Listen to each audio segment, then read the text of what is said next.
All right, better late than never. Welcome back to Yeah. the Foundry live stream. I'm Brian Hill, and I sell words, and soon to be launching the media room. I want to get you guys recording. I want to teach you guys how teach business owners how to get started recording themselves. Um, Brian. Yeah, I'm Brian Gesser, 531 Labs. Uh, we handle and help anybody fix their marketing and their operations within their business. Uh, kind of sort of like a business mechanic, right? Kind of Right. figure out what's going on, what do you got the holes or the leaks in your business, and then we fix them. We kind of drill it down to that simplicity. And a small plug for Brian, because this episode is gonna be different. Um, and we're gonna, he's gonna help me build out a funnel for the media room and do it in front of you guys so you guys could see it. And he gave me a couple of quick solutions, and it cut down like 4 or 5 of the steps that we were going to use. And so that's how effective Brian is when it comes to identifying that problem and figuring out a solution. So that's a plug Appreciate for that. that's a plug. Um, and as you can see, you guys, there's a link to the Foundry. Um, the Foundry is our school community where you get real insight and marketing insight from real business owners. And so if you're looking to get away from the BS, not have some 23-year-old who's never really run a business tell you how to the magic funneling hack that's going to get you all this money. If you're tired of that kind of content, join the Foundry, because that's where we're talking real business for real business owners. And in addition, and so um, in the same lane of the real talk, last week I think we talked about gear not really Yeah. mattering, right? Gear doesn't matter. And then what happened is Brian and I were going over kind of like trying to do this funnel thing live, and then kind of figured out a couple things that just sent him on his way. Mhm. And it kind of crushed our episode today. So we had to like put something else together. And then we started ranting about gear again. Mhm. And so it ends up that this episode is going to be more of a follow up to last week where we said gear don't matter. Mhm. But we want to go a little further, I think, Right. if I'm thinking correctly. And we want to say, use old gear. Yeah. Use what it's not just use what you got, but if you wanna go buy something, and I'll let Brian go off here on a rant for a little bit, but Mhm. there at this point, the technology is where it is, and Right. it's diminishing returns at this point. So, the same content I got on a camera, this I got it right here. This is a Panasonic, let me get over here, GH4. This camera came out, I don't know, 10, 15 years ago. Shoots, and I'm gonna spit out a bunch of technical Mhm. garble. Just stay with me here. Shoots 10-bit log footage. Folks, that is what these new cameras are shooting. Right. So I'm gonna let Brian go off on a rant here about diminishing returns and how buying old gear is where it's at. Like you could go to like a KEH or B&H. There's a Adorama, all these places where they have used camera gear, and you can get that same camera that Brian held up for, was it less than $1,000?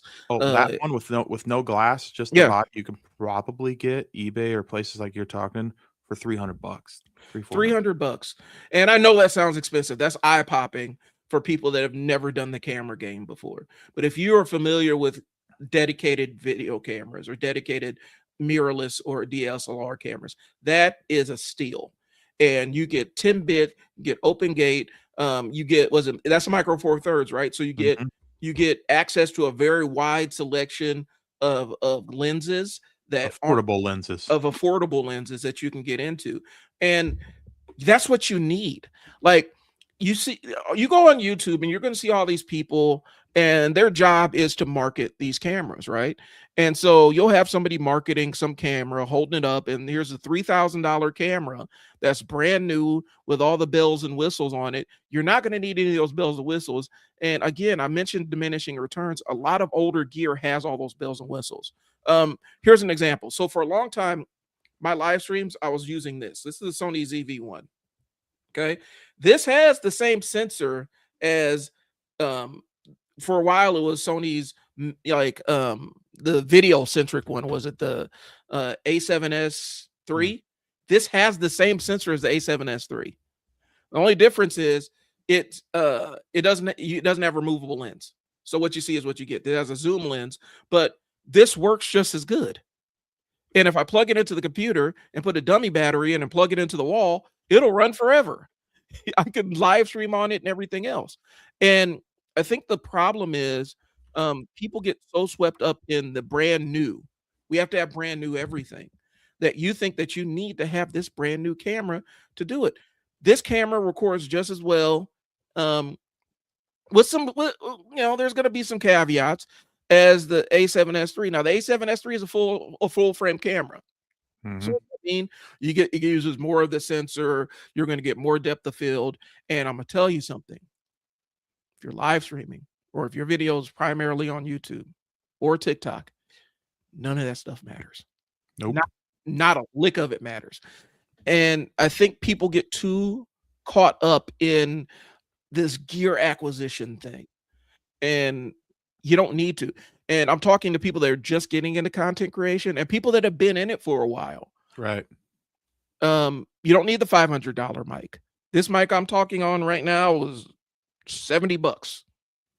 Same. This one is I think I paid 50. Yeah. You can use a ring light. You can use a lamp that you're not using in your house for light if you need to, if you set it up right, you know.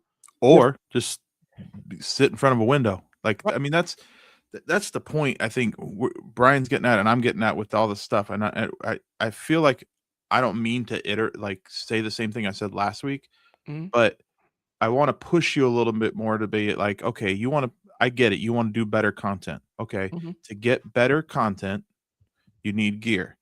What we are saying this week is don't buy the newest, latest gear. Don't waste your Yeah, money. don't waste your money. Save Right. it. And another thing I just saw on my desk here. I don't know how this works out. We were just talking about cameras, right? I Mhm. forgot this was on my desk. It's way over here. I found this at an estate sale, and this is where you're going to get at. We're to a point where the old gear is starting to come back up in price. Yeah. So I found this is a little digital camera, Canon PowerShot SD750, right? Mhm. I picked it up for like $2. Okay. This thing is going for $100 on eBay right now because Yep. this trend is in old digital cameras and whatnot. This Mhm. camera came out in 2007. Point and shoot. 19 years, point and shoot. This thing even does video, and people are posting content from these types of cameras right now. Right. So I guess my point is, last week was don't focus on the gear. Yeah. Shoot with what you got. This is okay. All of you that listen and just went and shot on your camera, you started off, you're off to the races. Good for you. All of you that are still stuck in gear land that are like, no, Brian, Yeah. I hear what you're saying, but I want to level up when I'm shooting my content. I've been shooting content on a phone for a couple years. I'm ready to level up. We're saying, okay, that's fine. This is where you go. Don't spend $3,000, $5,000-$6,000 on an FX3. Yeah. You know, If you're looking to level up shooting on your phone, there's Sony A5100. I can get them for, I'm looking at it right now. You can get it for $163. And it shoots 1080, which is really all you need. And it does everything. There's a lot of big time streamers that bought those, and those are their workhorses. They stay permanently plugged into their computer and stuff like that. The thing is, we're saying is diminishing returns, because here's the thing. So 4K, let's talk about 4K real quick. Let's talk about 8K. Yeah. I think ABC still does 1080. I mean, no, they still do 720, if I'm not mistaken. I don't know. I know there's not a lot of 4K actual channels out there. There's not a lot of 4K channels. There's not a ton of 4K movies that are live streaming, because 4K is a huge file size to stream to somebody. All this content you're consuming, a lot of it is it's either 4K and it's downsampled to 1080, or it's just 1080 straight up. You do not need all of this, all these, high. You don't need to shoot the highest this and the highest that. Yeah, 10-bit color is great. I've used 10-bit color. In my one of my computers, my workhorse computer for video, I can't edit 10-bit footage. Mm-hmm. Like I can, but I have to deal with it takes forever to load on the computer and all kinds of other stuff. And yeah, the color grading is good and everything, but at the end of the day, when I upload it to YouTube, it's gonna be 1080, Yeah. and the 4K is gonna take what 3 days to upload. You know what I'm Yeah. saying? And so staying in that same vein, these I bought these a couple years ago. They weren't too bad price. These are those little portable SSDs. I got lots of visual aids today apparently. Mm. This is a 1 terabyte SSD, and these things have quadrupled in price for yes, some they have. reason. I don't really know the reason, to be honest, but where I'm going with this is if you start shooting everything in 4K, you're going to run out of space real quick. Yeah. Because a lot of people, I personally edit off of these. I don't put the videos on my computer. I connect them and put them on these. Mhm. But that's another reason you don't. I mean, shooting in 1080s is legit for that purpose too. It's too expensive nowadays. It is. You know, I have 6 of these things that I probably paid $120 a piece for. They're Mhm. now going for like $300-400 a piece. So I got this. I can't hold it up because it's attached to my computer. This is an expansion drive. I think this is Mm-hmm. 8 terabytes. Yes. And so that's it. That's all the storage I'm going to get for this computer. And if I go above and beyond that, it's either going to the cloud or it's getting deleted. There you go. I think, well, and I know one of the reasons is storage is getting expensive, RAM is getting expensive. You know, a lot of this stuff is getting expensive because of microprocessors and all that other stuff, tariffs, and then also it has something to do with a lot of these data centers Yeah. popping up all over the country, and they're consuming a lot of this stuff. And they're telling people if you're going to get this stuff, get it now before it goes through the roof because it's going parabolic right now. Mhm. The bigger the more complex your video is, the higher bit rate, the higher resolution, the bigger the video is going to be, and you're going to fill up a terabyte hard drive like that if you're shooting in 4K all the time. And so you don't need it. Your eyes can't really tell the difference when you're watching it on your telephone anyway. A lot of people, very few people, they're getting more and more people that watch it on the screen. I'm a nerd. Yeah. I watch YouTube on a big screen, but most people are watching it on their phones or they're even listening to it. And we talked about that too. I think it switched recently. It is? I think TV might be winning out, Okay. which is wild. Because I also watch it on TV. I'm just looking it up real quick. You can keep talking. I'm just curious because if it hasn't taken over, it's damn close. So Like I'm sitting there looking at scrolling through YouTube videos, and some of the top performing videos are shot in somebody's car or their kitchen or their basement. The gear ends up becoming a comfort blanket.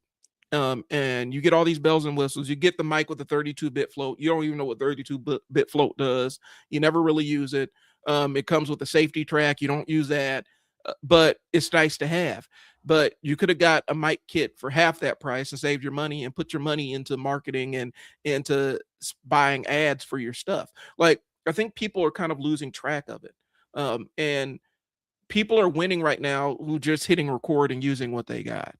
And I think it bleeds over, like this conversation bleeds over into marketing tools too, right, because there are so many marketing tools, and 100%.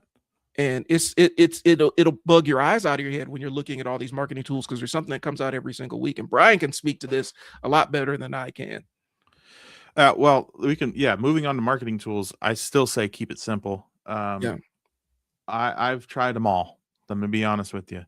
I could let's see if I can do it top of my head of what you actually need here for like like if you're gonna do a full blown system with email and social media and web design, right? Mm-hmm. You can use, I would recommend a tool for social media called Metricool. Maybe we can supply links or something in Okay. later in the descriptions or whatever, but Metricool, it's a social posting calendar scheduler thing.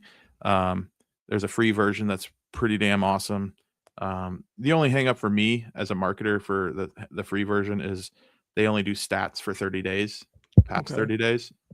So if you don't care about that stuff and you're keeping an eye on it on a daily basis, then it may not bother you. But that'd be my social scheduler of choice. So you need a social scheduler, you need an Okay. email platform.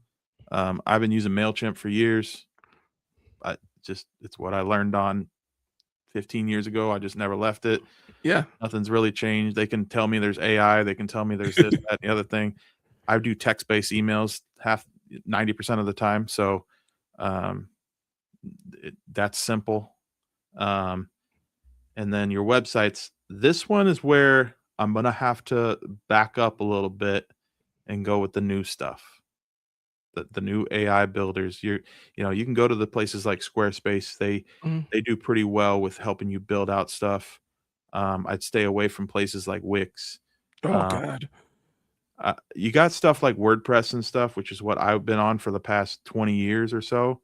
Hmm. And I've gone away from that just because now I have these platforms, these AI platforms like Lovable, Manus, places like that, that I can get custom coded websites in literally seconds.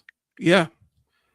They may not be exactly what you want in seconds, but I can do a full blown website in a weekend that is like, I'm talking like I have a full CRM on the back end of my website in the admin section now that I built through Lovable that is rivals anything I can pay $1,000 a month for.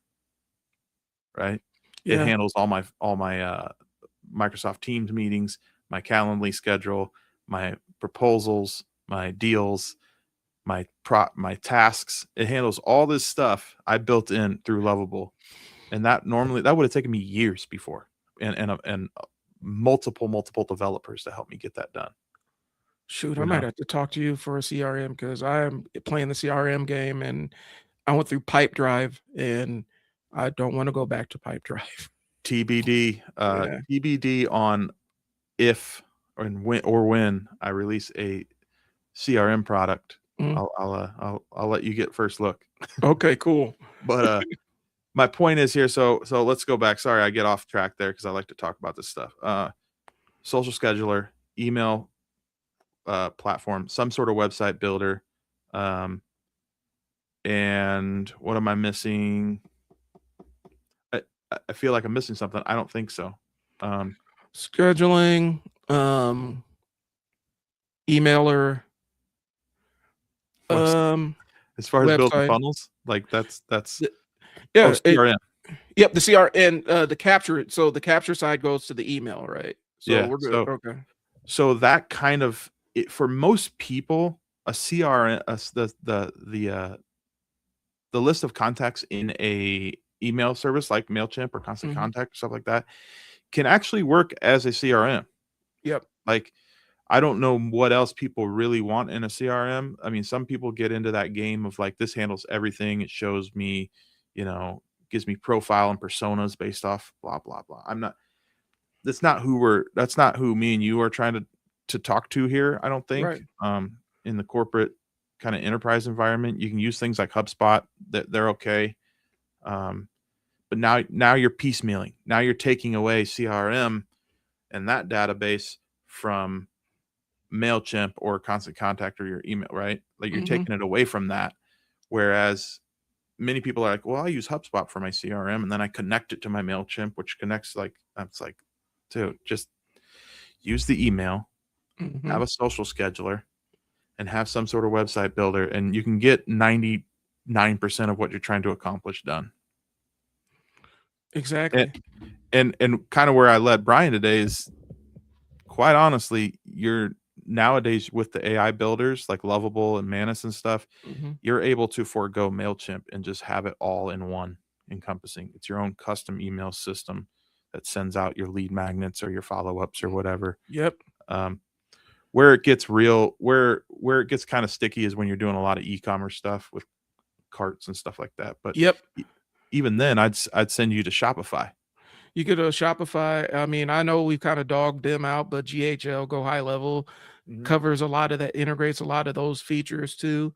Um, it's not, it can turn into a game of diminishing returns because it has so many features that there's not one where it super excels at, but it's just good at all of them, and you're probably going to find better tools that you could slap together. But I mean, you guys, Here's the thing. I know, like my wife right now, they're going through creating a new CRM thing for the college she works, right?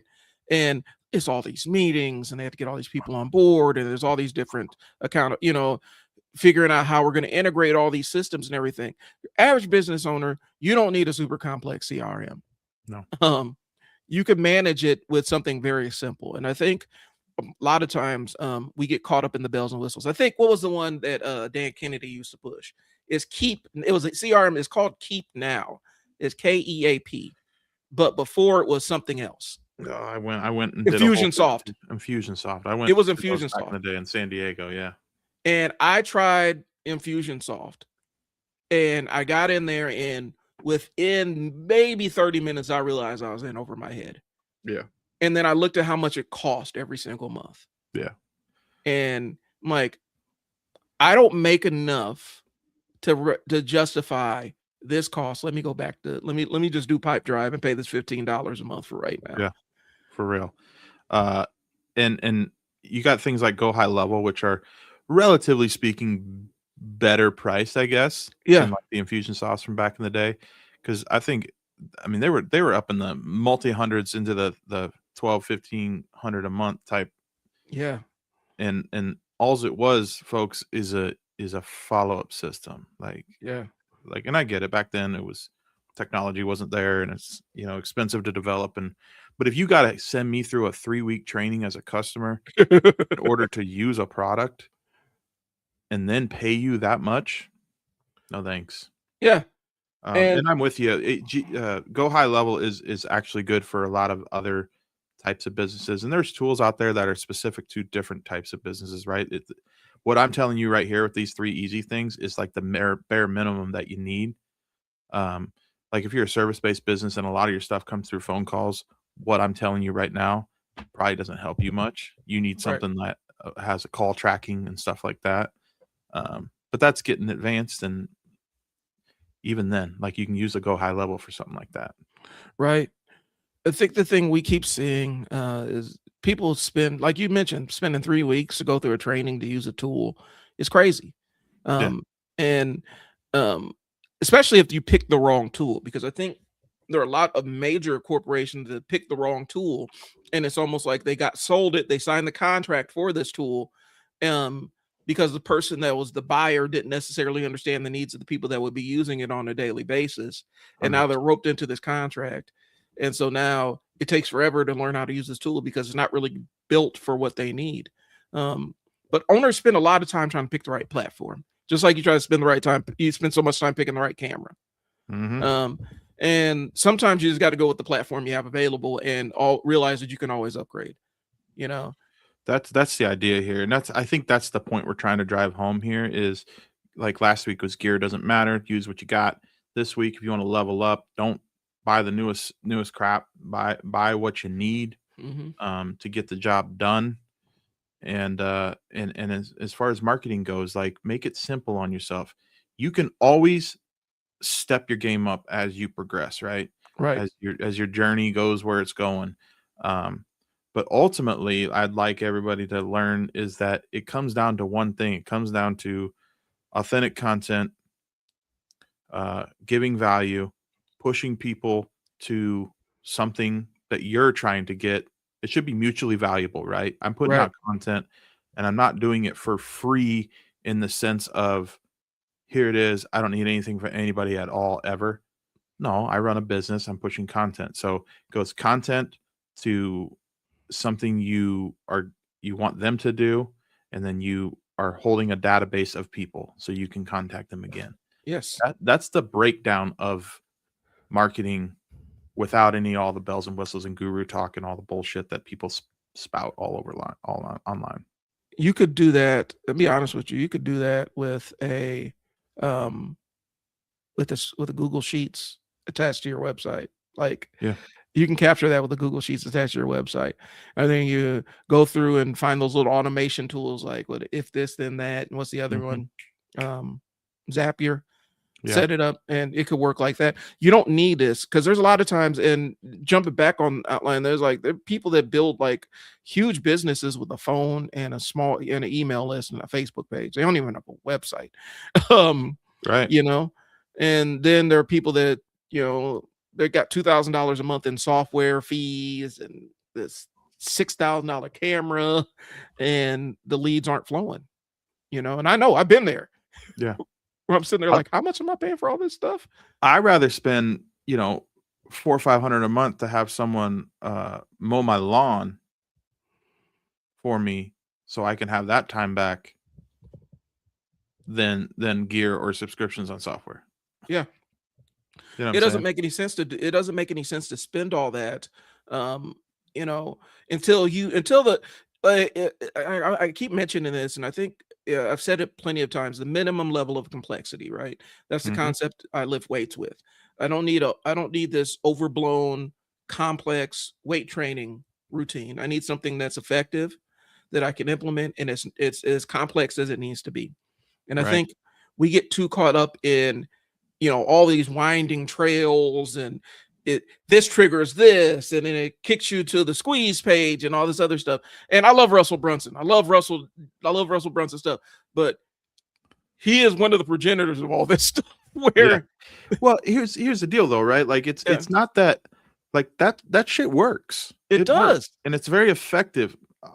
Our point though, I think to everybody here, Brian and I's point is that you don't need it, Yeah. right?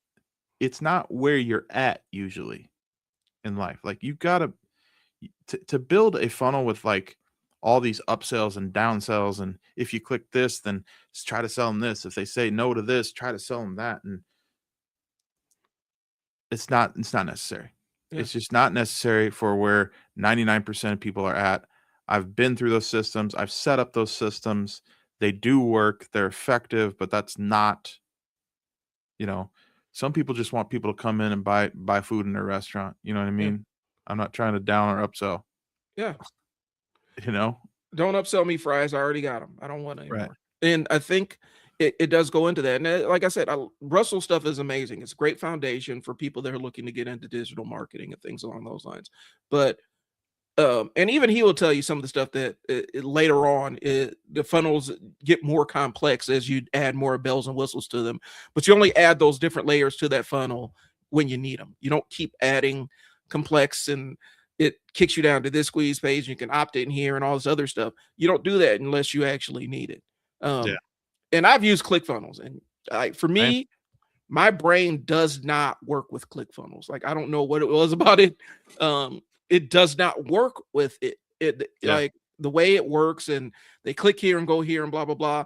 Maybe I need to go back and revisit it. I know that they've updated it a couple of times. Maybe I need to go and look and see something. But for me, I don't think it's necessary for Yeah. most people. It might be a hot take, but like they get a lot of us marketers. I've been through all those guys. I've run the Yeah. rampant of spending my money on things I thought would help me, when it really boiled down to like it says in our notes here, like right, like it really boils down to the clarity on your message, Mhm.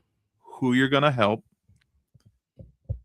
what you solve, right? Right. And doing that consistently, and offering that and making everything an authentic transaction of value. I just found a new sentence for me to use. The authentic transition of value between two people. Like I'm going to give you something that you're going to like and need and want, and you're going to pay me for it because that's what I need and want from you, and why I'm giving you what you want and need. I like that. Authentic transaction of value. I know. ATV. Here we go. Make sure you write that down. You're yeah, I need to. Shoot, I'm sitting there thinking, a couple years ago, it's more than a couple years ago, my wife and I ended up out at a conference for marketers, right? But it was marketers specifically for financial services, right? Mm-hmm. And so we're walking around as a marketing agency and just kind of small talking. In hindsight, being 2020, we would have left with more numbers. But this is our first time doing the Vegas thing. Right. And the reason why we'd have left with more numbers is because of this. A lot of the people that were walking around that place, they were looking for an easy button, but they didn't know that they were the easy button. Like, I'm watching these people's minds be blown by these speakers who are just saying, you know what you need to do? You need to find a niche and serve that niche. Like, I watched a full stadium, a full I forgot what casino we're in, but we're in their largest conference room. And I watched a full room of people watch the guy up on stage who had a multi-million-dollar financial planning business. And his niche was men and women that own tattoo shops. And you see him, he has sleeves down both of his arms, up his neck and everything. He was tatted up. And that's who he served, was tattoo artists. Right. And he made a lot of money serving tattoo artists. And he customized his business for cash businesses like a tattoo shop. So if you were a cash business like a barbershop or something, you probably could fall in under him too. Right. But he worked well with tattoo shops, and that's what he pursued. He was a financial advisor for tattoo shop owners. Yeah. And I mean, that's good advice for everybody here, because I've been leaning into that a little bit as well, or figuring out how I can like niche down to a specific offering, even where like, because you're right, because I'm never going to say business is easy, but if you niche down, your financial planner, and you're niching down, you're doing tattoo shops, you can rinse and repeat almost everything you're doing. Yep. Right. And you become a very well-oiled machine as a financial planner for tattoo shops. Oh yeah. And like, for a while I was kicking around the idea of maybe I should just be a marketer to or not tattoo, but maybe I should just be a marketer to financial planners. And then I realized that there is a kind of a unique problem with that. Because as a financial planner, you're kind of programmed to watch every penny, and marketing doesn't work like that. Like, you can watch every penny in marketing, but sometimes the gap between the pennies you spend and the investment coming back is really wide. Yeah. And And if here's like, I've worked with a few over the years, and I've always been able to help them somewhat. And it's mostly with sales and operations, because they have a chokehold on them for what they Yep. can say online. Yep. And I did the white label thing, like where I made them start a generic page that wasn't necessarily branded, and allowed them to show up as them, and it wasn't even tied back to it. And sometimes I would even step in and put in the stuff myself, because I looked like I was unaffiliated with it. And that worked for a while.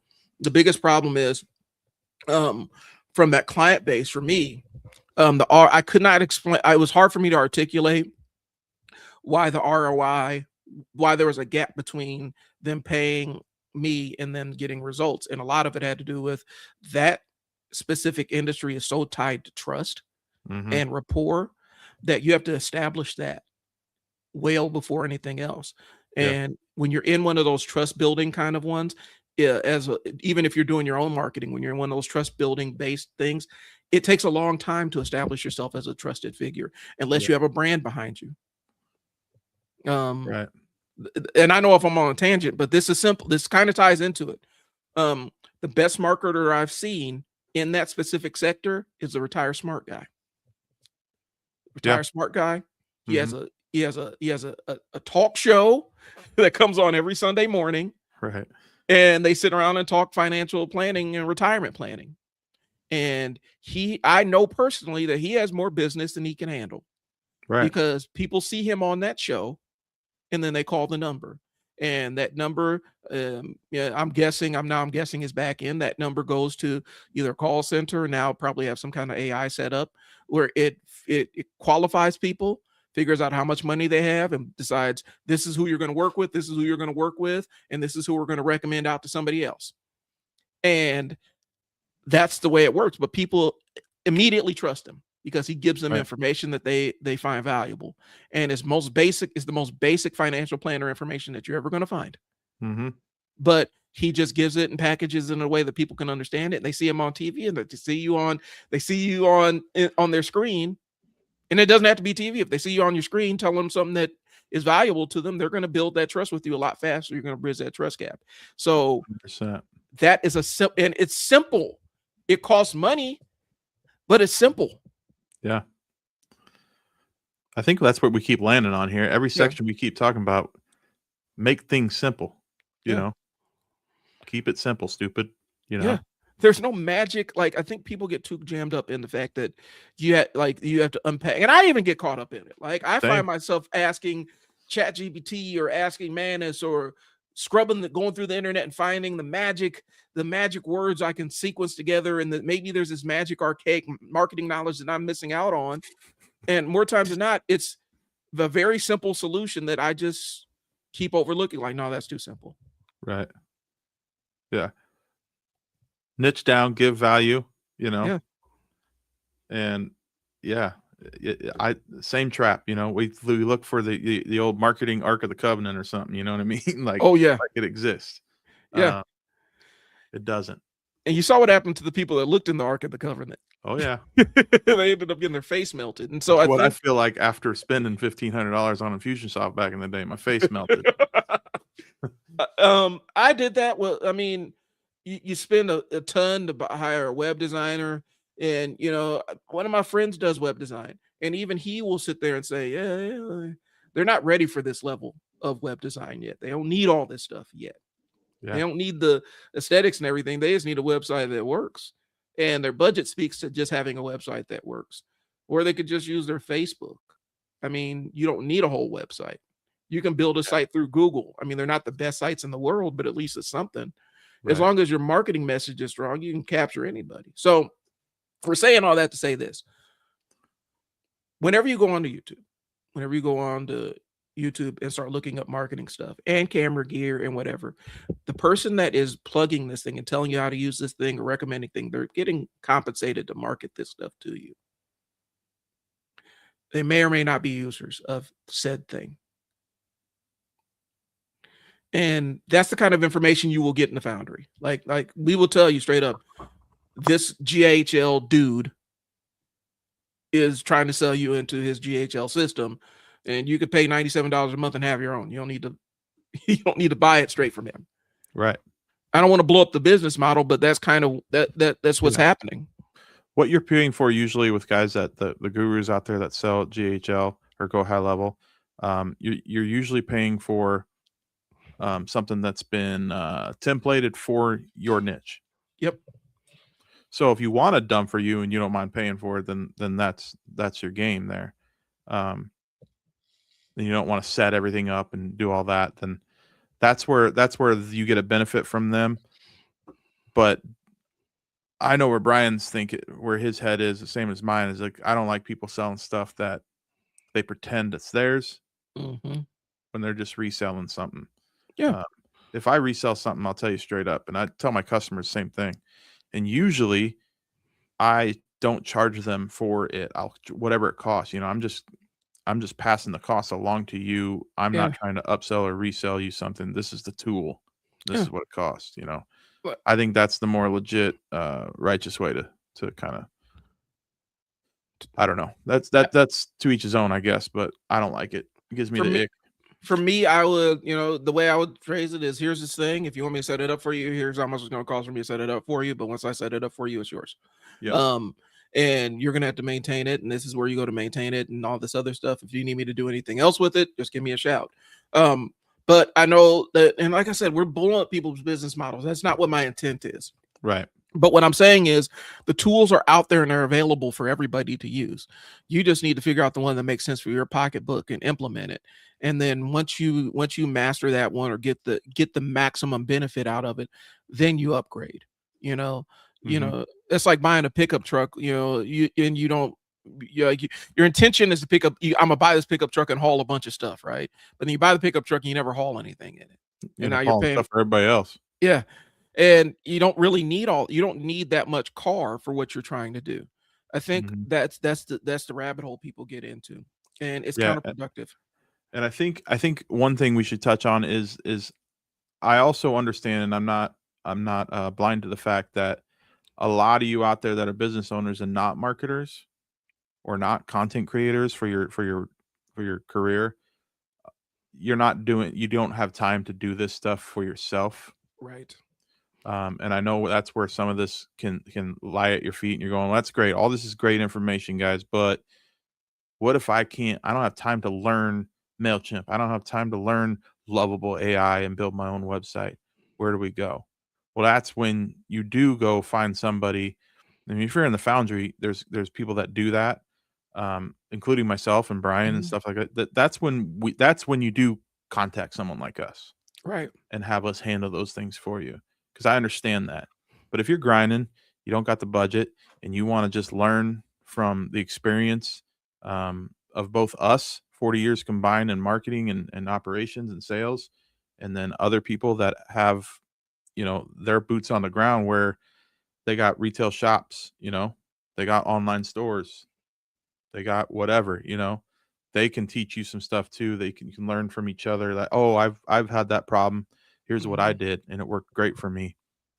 Um, I understand all that. So this is for me to like tie it back to the Foundry and say, right now we're trying to get, we're doing a launch special for the Mhm. Foundry where we're bringing on up to 10. We're saying 5 to 10, Mhm. and we're going to cap it at 10, I believe, of free accounts that help us build the Foundry up exactly like people want. Yep. That way, we're not guessing what you want. We're actually providing value day one. So that's everybody loves that word, and there's really no catch to this Mhm. other than showing up. Yep. If I give you a free account to join the Foundry and you don't show up, then you don't deserve to be there, and that's just the way it is. You know, Well, you get out what you put in, but we don't want tire kickers and people sitting around just looking, right? yeah, because it takes like the equity you're gonna have to pay is effort. Like you come in and you participate and put the time in, and we will teach you how to be a marketer and how to market your business. But you got to show up, you got to engage and things along those lines. And that's what the Foundry is. Show up and engage. And you can and basically you jump in there and we will teach you the nuances and things that we've learned about marketing. Teach you some of the easier ways how to save yourself time and money with stuff. To tell when somebody's BSing you, you know, tell when a marketer is overselling you on something that you don't need. Yeah. Like we're here to do all that stuff for you, but you have to jump in and engage. Mhm. And I think that's what happens a lot of times. People will sign up for these things and then they just sit around and watch everybody else do it, and they are scared to ask questions and things along those lines. We want questions. We want dumb questions. There aren't dumb questions. We want questions about things that you don't know so that we can know how we can better serve you and help you. 100%. You succeed and means we succeed in this instance in the Foundry. And I don't pull punches. I know Brian doesn't either. Brian's gotten to know me a lot over the Mhm. last 6, 8 months or whatever, since I started getting my face back out there with networking and whatever. And I don't really pull punches. I am who I am. Right. I don't try to, and I bring that to this business aspect, right? I don't want to sit out there and claim I'm the realest man. I'm not that guy, but like I'll call your bullshit, and I Yeah. want you to call me on mine as well. Like uh, nothing gets done unless it's real, Right. right? Um, and an example of this is, and maybe I talked about it last week too, but like I was supposed to talk on my networking group last Tuesday, and I didn't. I decided last minute, I don't this whatever, I don't want to talk about my company right now. Mhm. I just want to help people. And I started thinking, you know, how heavy life just feels it seems like for everybody, right? And you were in that meeting, Yes, I was. and I kind of told everybody, just take 10 seconds here. Everybody put your phone down. Let's close our eyes 10 seconds. It sounds kind of woo woo, but it wasn't. I tried to portray it not like that. I just wanted everybody to relax for 10 seconds and Mhm. not think about anything. And the room was silent, and all of a sudden we were having a therapy session, a Yeah. business therapy session and a life therapy session, and it was great. And again, it wasn't woo woo. It's just like, I kind of really needed that. And that's also the kind of stuff you'll find in the Foundry where it's like, look, guess what? Like, I know the season's coming up where it's warmer in the mornings. Mhm. I am going to start rather than go to the gym, I'll go fish in the morning at 6 a.m. down at the pond, Yep. right?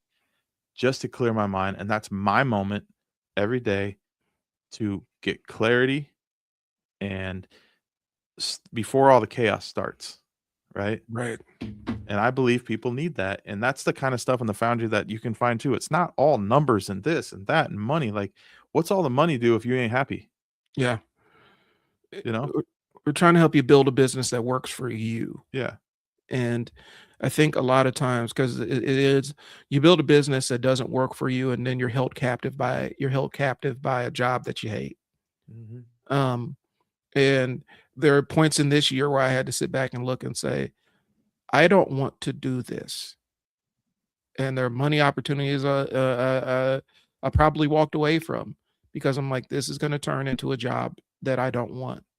And it's not the matter of, you know, if I'm going to choose to do something and it's hard, it better be something that I can enjoy. I can find some level of joy in, or find Right. some level of satisfaction in. But I'm not going to take on something that I despise, just because, and then make everybody in the house miserable and make myself miserable. Right. It's not worth it. And I think a lot of business owners have built these businesses where they feel like cages, where they never get a chance to escape. They're constantly devoting hours and hours to a business that's sometimes not making them enough money. And so they're Right. always on the hamster wheel. Sometimes it's not giving them enough time.